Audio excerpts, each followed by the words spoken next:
د شخړو د حل او د ولس او حکومت ترمنځ د اړیکو د خپلواک کمیسیون مشر د لغمان والي او د دې ولایت له نظامي او ملکي ادارو مسؤلینو سره ګډه ناسته وکړه. نن د یکشنبې په ورځ د کپ په 4مه نیټه له غرمې وړاندې د شخړو د حل او د ولس او حکومت ترمنځ د اړیکو د خپلواک کمیسیون رئیس ذبیح الله مجددي په داسې حال کې د لغمان والي محمد آصف ننګ سره ولیدل چې پر مهال د جمهور رئیس سلاکار محمد همایون شینواری، مرستیال والي الحاج شهزاده مظلومیار او ګڼو نورو مسؤلینو هم برخه اخیستې وه. پیل کې د لغمان ولایت مرستیال والي الحاج شهزاده مظلومیار له لوري راغلي پلاوي ته د هرکلي ترڅنګ په بېلابېلو برخو کې د لاسته راوړنو او پرمختګونو اړوند معلومات شریک کړای شول. په ورته مهال د لغمان امنیي قمندان مل پاسوال محمد سالم الماس له لوري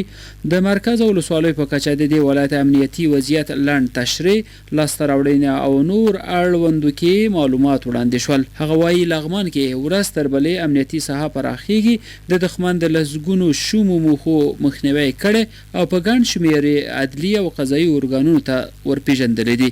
بل لور ته د ولایتي شورا رئیس عتیق الله عبدالرحیمزي د دغه شورا غړو حاجي ظاهر حسین خیل او ګلزار سنگروال هم خپلې خبرې وکړې او د شخړو د حل او د ولس او حکومت ترمنځ د اړیکو د کمیسیون له مشر یې مننه وکړه چې دې ولایت ته کاري سفر کړی دی. دوی وویل چې په دې ولایت کې د ولایتي ادارې په لارښوونې او د ولایتي شورا عالمانو او قومي مشرانو په هڅو ډېرې منازعې حل شوي او لا هڅه کوي. د ولایتي شورا رئیس دغه راز یادونه وکړه چې په دې ولایت کې د امنیت، سولې او انکشاف په برخه کې ولسونه هر وخت له خپل حکومت سره ملاتړي پاتې شوي دي. له بله بیا د دیني عالمانو په استازولۍ د حج او اوقافو رئیس سید نجیب الله هاشمي هم یادونه وکړه چې په دې ولایت کې د ولایتي ادارې په لارښوونه په ګڼو مناجاتو کې ښه رول لوبولی دی. هغه د سولې او دایمي اوربند په برخه کې د دیني عالمانو هڅې ګټورې وبللې او په نورو عالمانو هم په دغه برخه کې د مرستې غږ وکړ. د لغمان والي محمد آصف ننګ د شخړو د حل او د ولس او حکومت ترمنځ د اړیکو د خپلواک کمیسیون له رئیس ذبیح الله مجددي او د جمهور رئیس سلاکار محمد همایون شینواری څخه مننه وکړه چې د خپل کاري سفر په موخه دغه ولایت ته سفر کړی. نوموړي د دې ولایت په عمومي امنیتي انکشافي ښې حکومتوالي او نورو برخو کې رڼا واچوله او په ټولو برخو یې د مسؤلینو او امنیتي ارګانونو هڅې د پام وړ وبللې. هغه وایي په دې ولایت کې ګڼ منازعات په هڅو حل او فصل شوي، ولې یو شمېر پاتې او ښه به وي چې یاد کمیسیون یو باصلاحیته ادرس دلته هم ولري. د لغمان والي دغه راز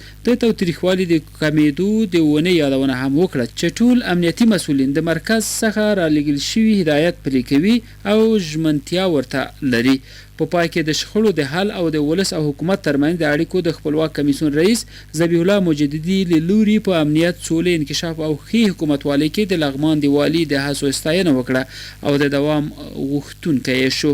نوموړی وایي دوی به هڅه وکړي چې په دې ولایت کې د ولایتي ادارې په لارښوونه او همکارۍ د منازعاتو په حل کې خپل رول زیات او ګټور کړي. هغه د سولې له روانې پروسې د تاوتریخوالي د کمېدو د ونې او د جمهوري ریاست له ټاکنو څخه د ملاتړ سربیره د هېواد په سیاسیونو غږ وکړ چې د ملي وحدت لپاره سره یو شي. د شخړو د حل او د ولس او حکومت ترمنځ د اړیکو د خپلواک کمیسیون مشر د افغان امنیتي او دفاعي ځواکونو د قربانیو ستاینه وکړه او دوی د دې خاورې اصلي وارثین او اتلان وبلل.